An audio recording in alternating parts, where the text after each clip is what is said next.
Buenas tardes, vamos a dar comienzo a esta nueva clase asincrónica del curso PAI que venimos desarrollando desde la región sanitaria séptima y que en el día de hoy va a estar referida a la vacunación antineumocóxica. Vamos a ver un poco las características de la gente, la situación epidémica en la República Argentina con respecto a la enfermedad neumocóxica. Vamos a ver qué tipo de vacunas existen para enfrentar esta enfermedad. Vamos a ver su incorporación al calendario nacional de inmunizaciones, cuáles son sus indicaciones en niños y en adultos, como así también algunas cuestiones en relación a los efectos adversos, las contraindicaciones, las técnicas de administración y el mantenimiento de la vacuna. Podemos decir que el estreptococo neumonía o neumococo, como se lo llama habitualmente, es una bacteria que acompaña a la humanidad desde prácticamente sus inicios. Pero recién, en el siglo XIX, en 1881, Louis Pasteur logra su aislamiento y la logra desarrollar a través de cultivos y recién al año siguiente se determinó que era una de las causas principales de las neumonías adquiridas de la comunidad de carácter bacteriano.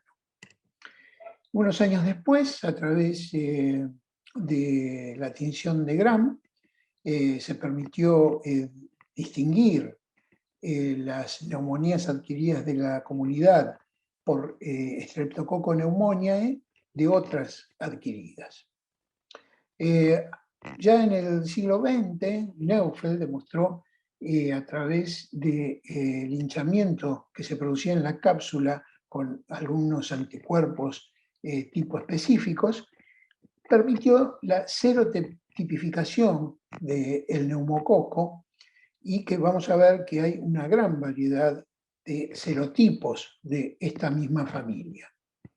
En 1913, Lister, otro científico, demostró el desarrollo de anticuerpos tipo específicos en respuesta a la enfermedad y en 1930 se comprobó a través de los estudios de Francis que los polisacáridos capsulares son inmunogénicos para los humanos y esto fue lo que dio pie al desarrollo de las primeras vacunas específicas.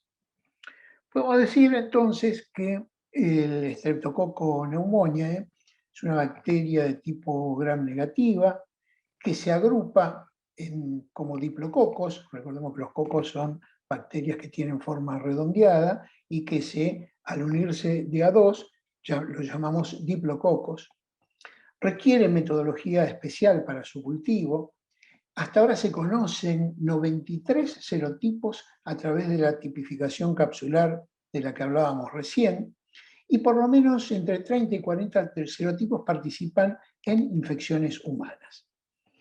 Y entre 10 y 12 de estos serotipos participan en el 80% de las que se conocen como la enfermedad invasiva, que son las formas más graves que tiene esta enfermedad. El neumococo tiene baja sensibilidad a la penicilina y digamos que existe una distribución, por un lado geográfica, por otro lado una distribución etaria, que según los grupos de edades van a ser los serotipos implicados, y además por la fuente de infección desde donde proviene. Digamos que el Streptococcus pneumoniae tiene una colonización nasofaringea, puede dar lugar a cuadros de otitis media aguda, de sinusitis, o puede producir, como les decía recién, las enfermedades invasivas que van a estar representadas por las bacteriemias, meningitis y neumonías. Todas ellas de gravedad y que pueden comprometer la vida del paciente. A nivel mundial, hasta datos que se pudieron recolectar en 2005, morían anualmente entre 700.000 y 1 millón de niños menores de 5 años debido a enfermedad invasiva neumocóxica. y 20% de los fallecimientos en menores de 5 años eran causados por infecciones respiratorias agudas bajas, y el 90% de estas eran neumonías adquiridas por la comunidad, de los cuales en la mitad de ellas el agente causante era el neumococo. O sea que tenía una muy fuerte participación en muertes producidas por enfermedades respiratorias. Y a nivel mundial, en adultos, mueren 36.4 por cada 100.000 habitantes en mayores de 65 años, y alcanza esto a 173 por 100.000 cuando el huésped está inmunocomprometido, como por ejemplo en la infección por VIH, independientemente de la edad que presente el paciente. Si nosotros vemos este cuadro, este es un estudio que se hizo ya hace algunos años a través de investigadores argentinos, entre los cuales ustedes van a ver que está ahí la doctora Ángela Gentile, el doctor Salvador García Jiménez, que era el asesor de vacunas de OPS en la Argentina, la mismísima ministra actual, Carla Bisotti, hicieron este estudio sobre incidencia, mortalidad y secuelas en niños menores de 5 años, donde vemos en qué medida, digamos, se daba mayoritariamente en otitis media aguda y en qué porcentajes de casos se venía dando, sobre los casos estudiados, como neumonías, bacteriemias y con menor frecuencia las meningitis. Y que tanto la neumonía, la bacteriemia y la meningitis contribuían a la mortalidad por estas enfermedades. O sea que este estudio, de alguna manera, fue uno de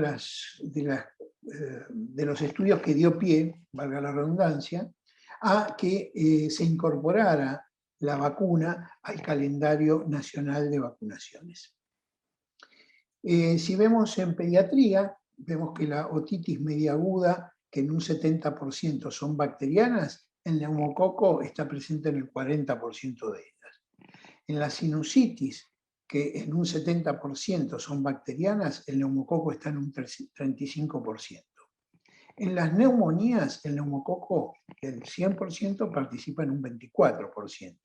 En las meningitis en un 30%, y en los chicos bebés febriles, ¿sí?, que dan cultivos positivos, esos cultivos positivos son en un 80% se encuentra el neumococo. O sea que el neumococo es una enfermedad que, si bien puede dar cuadros leves, como puede ser una otitis media, una sinusitis, también pueden transformarse en cuadros muy graves al, digamos, comprometer el pulmón o las meninges, o poder dar lo que se conoce como una bacteriemia, y que esto puede luego convertirse en una septicemia, que es mortal muchas veces para un niño de corta edad.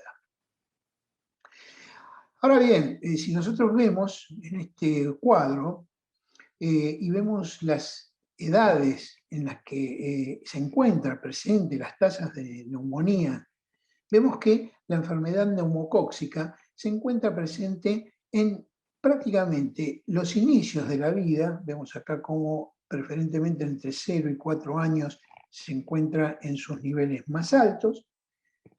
También, no en la misma medida, pero algo menor, de 5 a 9 años, luego baja y vuelve a reaparecer en las edades más extremas de la vida. O sea, a partir de los 65 años ya tiene una tasa de incidencia, digamos, la neumocóxica, la enfermedad neumocóxica invasiva, y aparece entonces afectando ambos extremos de la vida.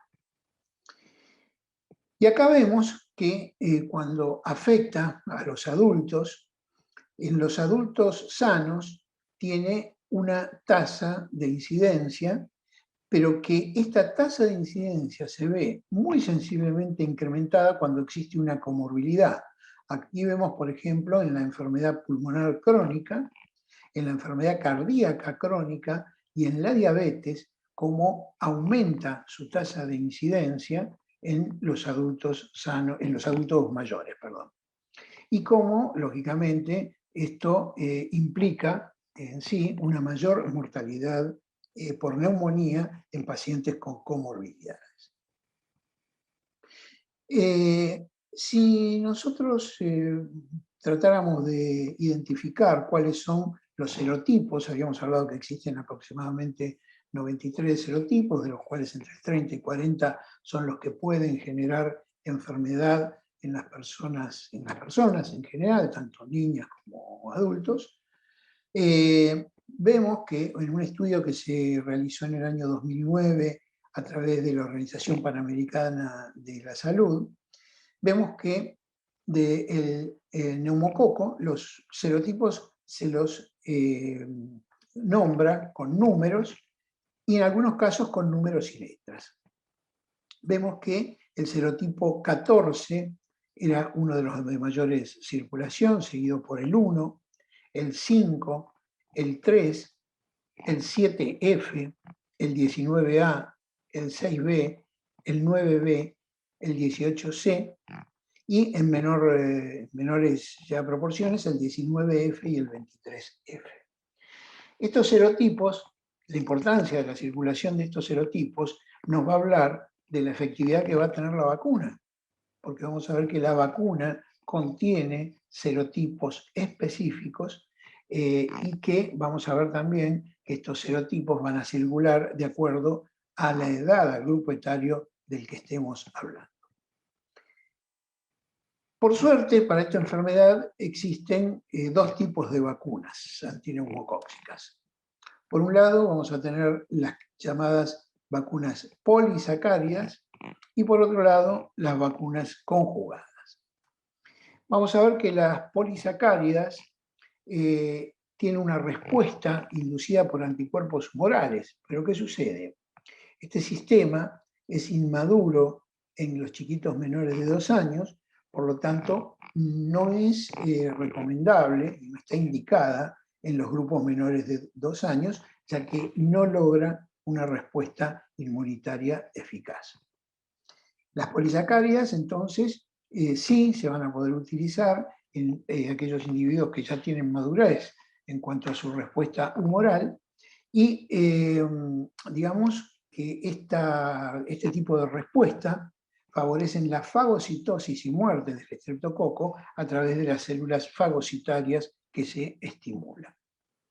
Tenemos dos tipos de vacunas polisacáridas o dos marcas comerciales, que serían la Neumo23 del laboratorio Sanofi Pasteur y la Neumovax 23, que es de Merck Sharp y Dohme, y ambas contienen 23 serotipos, dentro de los cuales hay varios de los que acabamos de ver, que son de circulación en nuestro medio, en nuestro país. Las vacunas conjugadas, en cambio, están compuestas por un polisacárido que justamente se conjuga con una proteína transportadora y esta estimula los linfocitos T, la respuesta a través de los linfocitos T, que como hemos visto en la primera de las clases, y acá sí tenemos una muy buena respuesta en los menores de 2 años y con una fuerte respuesta ante dosis de refuerzo. De modo tal que esta es la vacuna indicada en niños, que pueden utilizarse en adultos también, como ya vamos a ver. En cambio, las polisacáridas son de uso exclusivo en adultos o mayores de 2 años, al menos, que serían los que tendrían estas respuestas. La vacuna conjugada que vamos a utilizar es la vacuna Prevenar 13, que es del laboratorio Pfizer, y justamente es 13 porque contiene 13 de estos serotipos, que son los de mayor circulación dentro de este grupo etario de los niños. Si nosotros vemos el cuadro comparativo entre las dos vacunas, la 23 y la 13, vemos que en general la 23 es la que suma los verdes con los naranjas, y son la totalidad de los serotipos que tienen compartidos entre ambas vacunas. En cambio, la 13 lo que tiene es uno exclusivo, que es el 6A, que no la tiene la 23, y que lo que tiene este serotipo es una mayor circulación en los grupos de menor edad. Y esto es lo que la diferencia justamente y la hace también más apta para utilizarla en los niños menores de 2 años. Las vacunas se incorporaron al calendario oficial argentino, en primer lugar la Prevenar 13 en el año 2011 en menores de 2 años, mientras que la Neumo 23, si bien existe desde hace mucho tiempo, en el año 2017 se incorporó en un esquema secuencial en adultos. Vamos a ver que ese esquema secuencial lo que va a secuenciar justamente es la Prevenar 13 y luego la Prevenar 23 en los adultos. El objetivo de la vacunación antineumocóxica es reducir la incidencia, las complicaciones, la secuela y por ende la mortalidad por neumonía y enfermedad neumocóxica en la Argentina. Y el objetivo sería alcanzar con esta vacunación al 95% de la población objetivo, y digamos que si bien no tenemos en este año todavía una tasa de cobertura con estas vacunas, sobre todo porque bueno, este año hubo algunos problemas con la neumocóxica, que está un poco retrasada su aplicación, pero sabemos que no se alcanzó en ningún momento a cubrir este objetivo dentro de la población. Esto es algo, digamos, es uno de los compromisos y uno de los desafíos que tenemos como equipo de salud y sobre todo quienes se encuentran al frente de los vacunatorios para alcanzar estos niveles de cobertura. El esquema en los niños, estamos hablando de niños inmunocompetentes, chicos normales, menores de 1 año de vida, es el esquema de 2 más 1, es decir, 2 dosis más un refuerzo, y que se da en su primera dosis a los 2 meses de edad, por supuesto con la 13 valente, de manera tal que es la que tiene efecto en los niños, que se da, entonces se aplica a los 2 meses, a los 4 meses y a los 12 meses de edad. ¿Sí?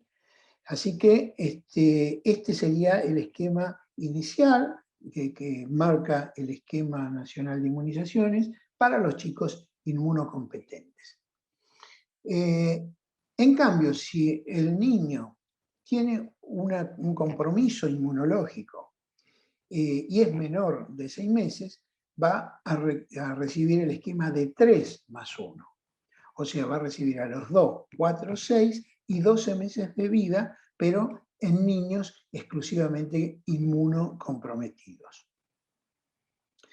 Por ejemplo, un chiquito que recibe una sola dosis de la vacuna conjugada de 13 serotipos antes del año de edad, por ejemplo, un bebé que se vacuna a los 10 meses, deberá recibir entonces 2 dosis adicionales de esta misma vacuna antes de los 2 años de vida, ¿sí? Que es la edad, como hemos visto, de mayor riesgo de padecer la enfermedad, y el intervalo debe ser como mínimo de 8 semanas entre la aplicación. O sea que podríamos vacunarlo, como tomando este ejemplo, a los 10 meses, a los 12 meses y a los 14 meses.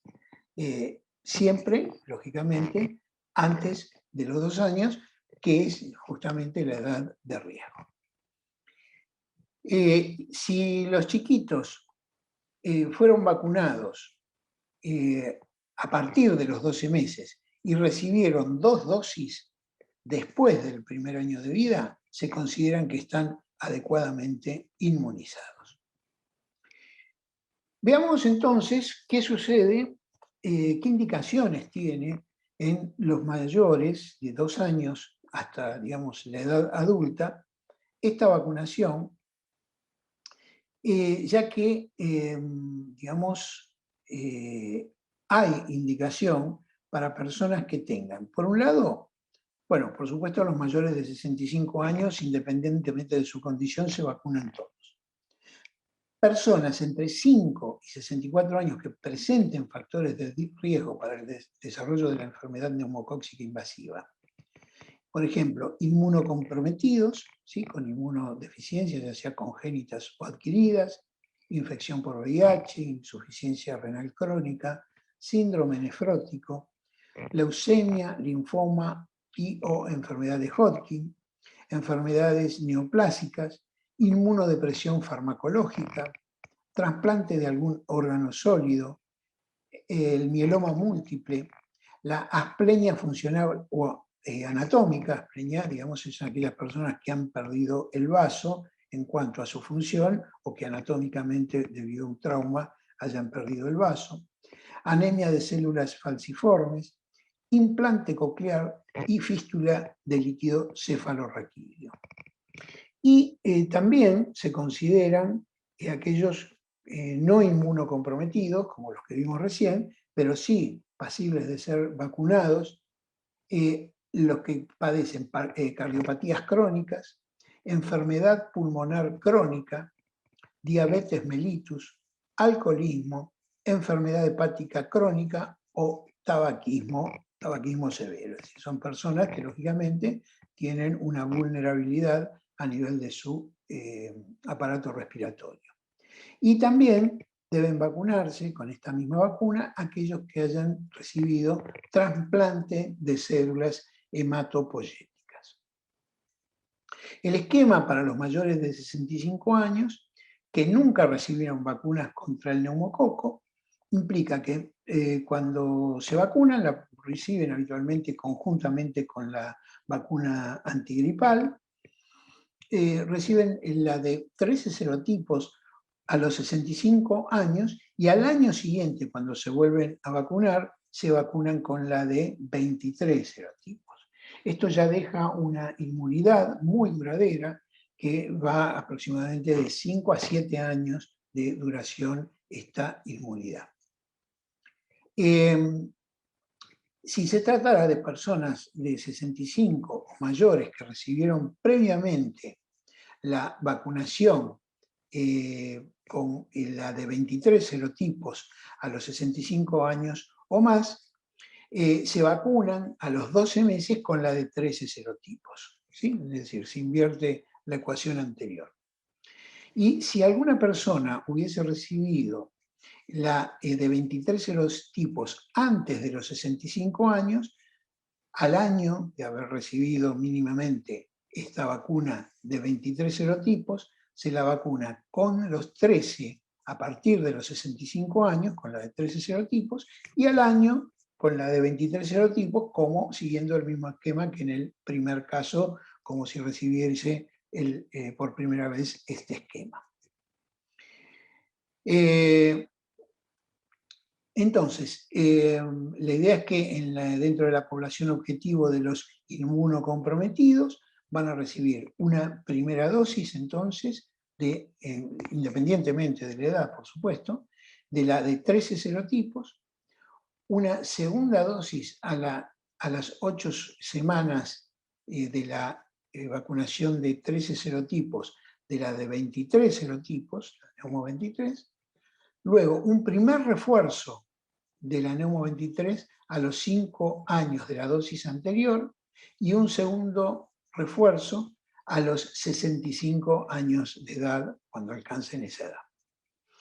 Si se trata de pacientes no inmunocomprometidos, como vimos antes, con cardiopatía crónica, enfermedad pulmonar crónica, diabetes, alcoholismo, enfermedad hepática crónica o tabaquismo, se le da la primera dosis de la de 13 serotipos, la segunda dosis de 23 serotipos con un intervalo de 12 meses y un primer refuerzo a los Neumo 23 a los 65 años, ¿sí?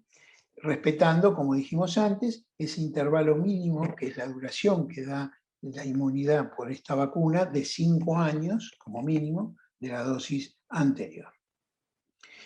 En cuanto a la técnica de aplicación, en los adultos se aplican tanto una como la otra en, digamos, la región deltoidea, y en los menores de 1 año se utiliza la región anterolateral del muslo en el tercio medio. Esto sería, digamos, la forma correcta de aplicación de esta vacuna. Como recordarán, hemos visto antes, en cuanto a la cantidad de vacuna que se aplica, ¿sí? Siempre es intramuscular, es en 0,5 mililitros intramuscular en los niños, y también en los adultos es la misma proporción de vacuna, pero de la de Neumo 23 o la Neumo 13 en el caso de que esté iniciando esquema de dosis secuencial. En cuanto al procedimiento y la técnica de aplicación, la vacuna debe adquirir temperatura ambiente antes de su administración. Como siempre, limpiamos el tercio medio del músculo con algodón humedecido en agua destilada. Se debe fijar la masa muscular y aplicar la vacuna en ángulo de 90 grados o subcutánea profunda. Y se extrae luego, como siempre, la aguja sin presionando, pero sin masajear. Recordemos que el material debe descartarse, tanto jeringas como agujas, en los descartadores para cortopunzantes, y no tapar la aguja ni separarla de la jeringa para evitar accidentes, y, como siempre, disponer de los residuos en forma apropiada. Siempre, como cualquier vacuna, pueden tener algún efecto en el lugar de la administración, digamos, alguna reacción. En algunos pacientes, en muy pocos casos, puede dar alguna reacción febril. En cuanto a las contraindicaciones, la contraindicación absoluta, como la de cualquier vacuna, es no vacunar en casos de antecedentes de reacción anafiláctica a una dosis previa de la vacuna.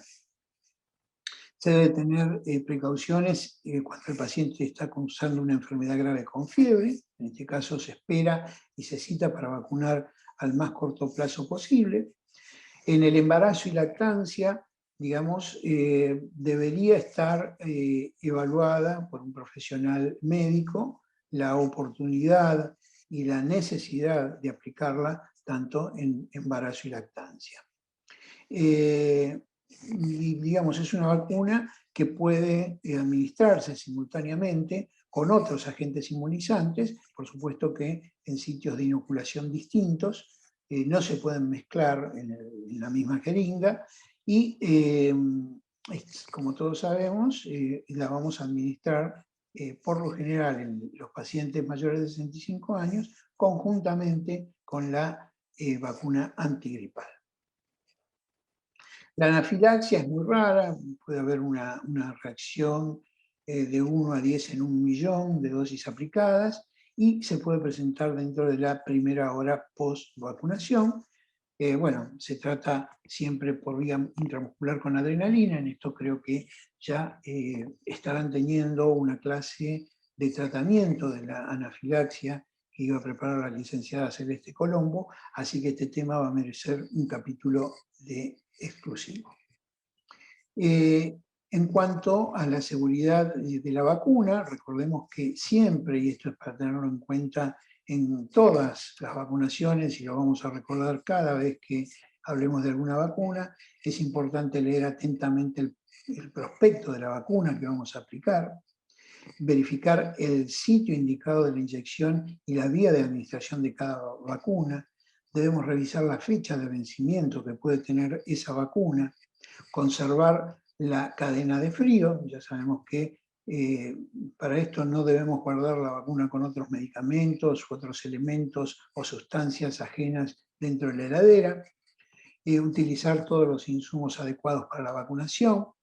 Siempre verificar dentro de los 30 minutos de la aplicación de la vacuna las reacciones que pueda haber.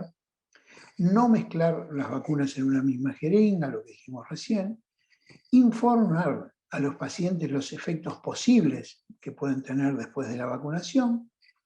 Siempre descartar de modo apropiado todos los elementos que hemos utilizado. Y además, todo digamos, situación que se presente como ESAVI, ¿sí? Debemos informarlos a través de la ficha de notificación o a través del CISA, como ya hemos visto, en el área específica para denuncia de ESAVI. Esta es una vacuna en la cual, como en todas las vacunas, debemos mantener la cadena de frío, mantenerla a una temperatura adecuada que debe estar entre los 2 y los 8 grados de temperatura. No debe estar expuesta a la luz solar, como así tampoco debe congelarse, ¿no es cierto?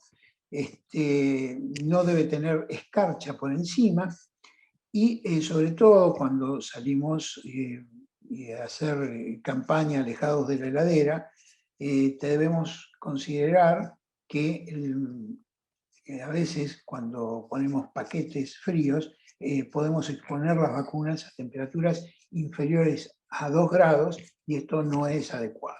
Entonces debemos siempre comprobar con un termómetro que la temperatura no esté superando, digamos, estas marcas, ni hacia abajo ni hacia arriba.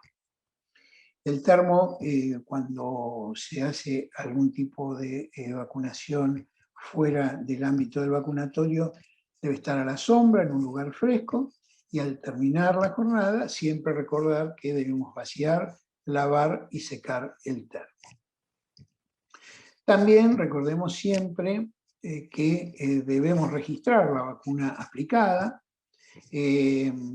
Por lo general podemos utilizar el papel si es que no tenemos el sistema a mano, y si no, registrarlo online en el NOMIVAC, ¿no es cierto?, que es el registro federal de aplicación de vacunas, o en los sistemas que cada, a veces, municipio pueda adoptar, pero siempre manteniendo que es el registro online, el NOMIVAC, y porque, digamos, esto da pie a que pueda hacerse un seguimiento de los pacientes vacunados acerca de cuándo, con qué dosis o con qué vacuna han sido inmunizados. Esto, digamos, lo estaríamos enviando todo este material hacia el Classroom, como hemos hecho hasta ahora con todos los materiales, y a través del Classroom y a través de los coordinadores del curso, pueden hacernos llegar todas las dudas que puedan haberse generado en relación a esta presentación. También en la misma jornada de hoy vamos a hablar de vacunación antigripal. Así que continuamos con la siguiente presentación.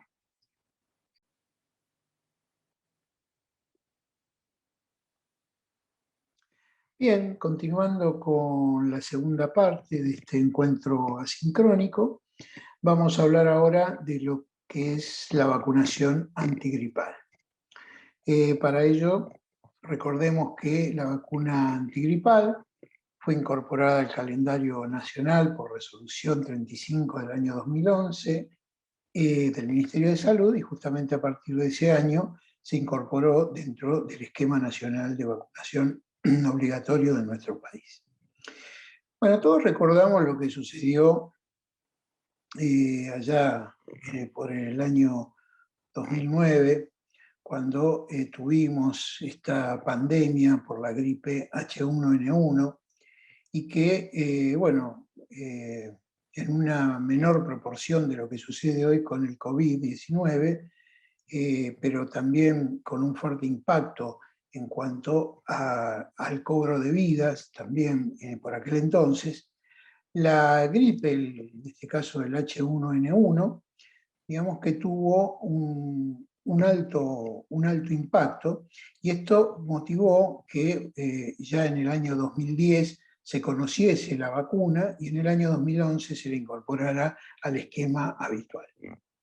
Si nosotros miramos acá en el año 2019, o sea, antes de que comenzara la pandemia por COVID-19, veíamos que el corredor endémico durante las semanas epidemiológicas de lo que eran las enfermedades tipo influenza marcaban una actividad intensa, es la línea negra, digamos.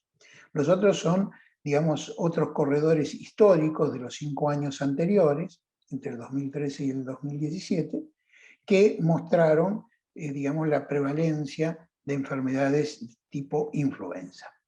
Pero lo que queremos marcar acá es el contraste que hubo entre lo que fue el año 19 en cuanto a las enfermedades tipo influenza, o sea, gripe, y el año 2020, en donde fíjense que prácticamente no hubo casos. Esto es el corredor endémico entre la semana 1 y la semana 41, y fíjense la línea negra, a diferencia de la anterior, que ha quedado prácticamente, y para decirlo de una manera, digamos, muy gráfica, por el piso. ¿Y esto a qué se debe? Se debe a que mayormente el virus que ha estado circulando tanto durante, digamos, el año pasado como que está circulando durante este año es el virus del SARS-CoV-2. Y fíjense que cuando se hace este año el estudio en la semana 17, semana epidemiológica 17 en nuestro país, es un estudio que vigila desde el área de vigilancia epidemiológica del Ministerio de Salud de la Nación, los virus respiratorios. Se ha identificado en un 99,97% de los casos, en color celeste, el virus del COVID-19. Mientras que en esa proporción restante entre el 99,97 y el 100%, se ha distribuido mayoritariamente entre lo que es adenovirus, ¿sí? Una muy pequeña proporción de virus incisional respiratorio, que es el que generalmente predomina habitualmente, y el resto entre otros virus, por ejemplo el H1N1 en una proporción prácticamente indetectable. O sea que cuando el H1N1 en el año 2009 ocupaba este lugar que hoy tiene el SARS-CoV, hoy digamos que prácticamente no lo encontramos. No obstante, no tenemos que confiarnos, porque así como los virus desaparecen, como en este momento han desaparecido los que deberían estar normalmente en esta época, que son el virus de la influenza, el virus incisional respiratorio, el parainfluenza, el metaneumovirus, el adenovirus, etc. Así como desaparecen, vuelven a aparecer.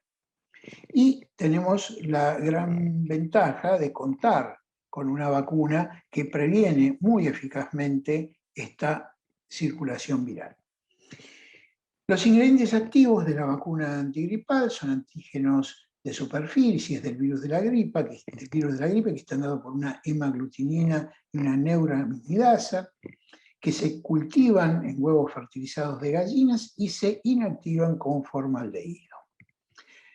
Ustedes saben que cada año los componentes van variando de esta vacuna, y siempre se utilizan los componentes que han circulado el año anterior en el invierno en el hemisferio norte. De manera tal que este año tenemos este componente de H1N1, el componente Hong Kong del H3N2 y el componente Washington de influenza B. De manera tal que esta es la vacuna que estamos aplicando durante el corriente año. Esto para la trivalente, pero hay una que es la cuadrivalente, en la cual hay un componente adicional, que es el componente Fuket del virus B, que, digamos, se agrega a esta vacuna. ¿Quién es el personal objetivo? Bueno, esto creo que es más o menos sabido por todos, ya que encabeza esta lista el personal de salud. Las embarazadas, en cada embarazo y en cualquier trimestre de la gestación, recordemos que justamente como cambia la vacuna año a año, debemos vacunarnos todos los años. Las puérperas hasta el egreso de la maternidad y hasta un máximo de 10 días si es que no recibió la vacuna durante el embarazo. todos los niños de 6 a 24 meses de edad, con 2 dosis, si no recibió esas 2 dosis anteriormente, personas entre 2 y 64 años que tengan factores de riesgo y comorbilidades, y cualquier persona de 65 años o mayor de esa edad. Dentro de esta población de riesgo, entre 2 y 65 años, tenemos a las personas que tienen enfermedades respiratorias crónicas, personas con hernia diafragmática, enfermedad pulmonar obstructiva crónica, enfisema congénito, displasia broncopulmonar, los traqueostomizados crónicos, las personas que tienen bronquiectasias o fibrosis quística. También aquellos que tengan asma moderada y grave. Los portadores de enfermedades cardíacas, como son insuficiencia cardíaca, enfermedad coronaria, reemplazo valvular o valvulopatías, como así también aquellos que tienen y son portadores de cardiopatías congénitas. Las inmunodeficiencias congénitas o adquiridas no oncohematológicas, por ejemplo la infección por VIH, la utilización de medicación inmunosupresora o corticoides en altas dosis, inmunodeficiencias congénitas, asplenia funcional o anatómica, incluida la anemia drepanocítica. Habíamos dicho que la asplenia es la falta de funcionamiento o la falta anatómica del vaso, y los casos de desnutrición grave. En los casos de pacientes oncohematológicos y trasplantados, también tumor de órgano sólido en tratamiento, enfermedad oncohematológica hasta 6 meses posteriores a que se haya remitido la enfermedad, o sea que estén curados, y en los trasplantes de órganos sólidos o precursores hematopoyéticos. También, dentro de otros grupos, entrarían los obesos con índice de masa corporal mayor a 40, los diabéticos, las personas con insuficiencia renal crónica en diálisis o con expectativas de ingresar a diálisis en los siguientes 6 meses, el retraso madurativo grave en menores de 18 años de edad, los síndromes genéticos, enfermedades neuromusculares con compromiso respiratorio y malformaciones congénitas, el tratamiento crónico con ácido acetilsalicílico en menores de 18 años, en algunas patologías, convivientes de enfermos oncohematológicos y los, convivientes de prematuros menores de 1.500 gramos. Todos ellos deben ser vacunados. Las presentaciones de esta vacuna antigripal, la marca comercial es Viraflu, puede variar, digamos, a veces año a año, pero en general la Viraflu está siempre presente. Son jeringas rellenadas en las de adultos con 0,5 mililitros, y las pediátricas, ¿sí?, que son las que vamos a dar, como dijimos, entre los 6 meses y los 2 años, son jeringas prellenadas en monodosis de 0,25 mililitros. Recordemos que, al igual que otras vacunas, debe mantenerse la cadena de frío entre 2 y 8 grados centígrados hasta el momento de su aplicación, no exponer a temperaturas ni inferiores ni superiores a estas, y siempre mantener la jeringa dentro de la caja para protegerla de la luz. Generalmente el nivel de anticuerpos, o sea la seroprotección, se obtiene dentro de las 2 a 3 semanas de su aplicación. En cuanto a su administración, puede ser intramuscular o subcutánea profunda, digamos en 90 o en 45 grados, y el sitio de administración va a ser en los adultos, en la parte superior del brazo, en el deltoides, y en los niños en la región anterolateral externa del muslo. Y recordemos siempre que dentro de las contraindicaciones está, como siempre, la hipersensibilidad, en los cuales no se debe vacunar, por supuesto, a los principios activos que tiene esta vacuna o a alguno de sus excipientes o residuos. Por ejemplo, huevo o proteína de pollo, como la uvalbúmina, antecedentes de haber tenido reacción anafiláctica en una vacunación previa contra la influenza. Y además, la vacuna puede contener algunos residuos de sustancias como la kanamicina o la neomicina, que son antibióticos que se usan como conservantes para evitar su contaminación, como también formaldehído, sulfato de bario, bromuro de cetil, trimetil, amonio, y polisorbato e hidrocortisona. Estos son, digamos, vestigios que puede contener. En el caso que una persona haya presentado una enfermedad llamada síndrome de Guillain-Barré, luego de 6 semanas de haber recibido una dosis de vacuna antigripal, en este caso no debe vacunarse.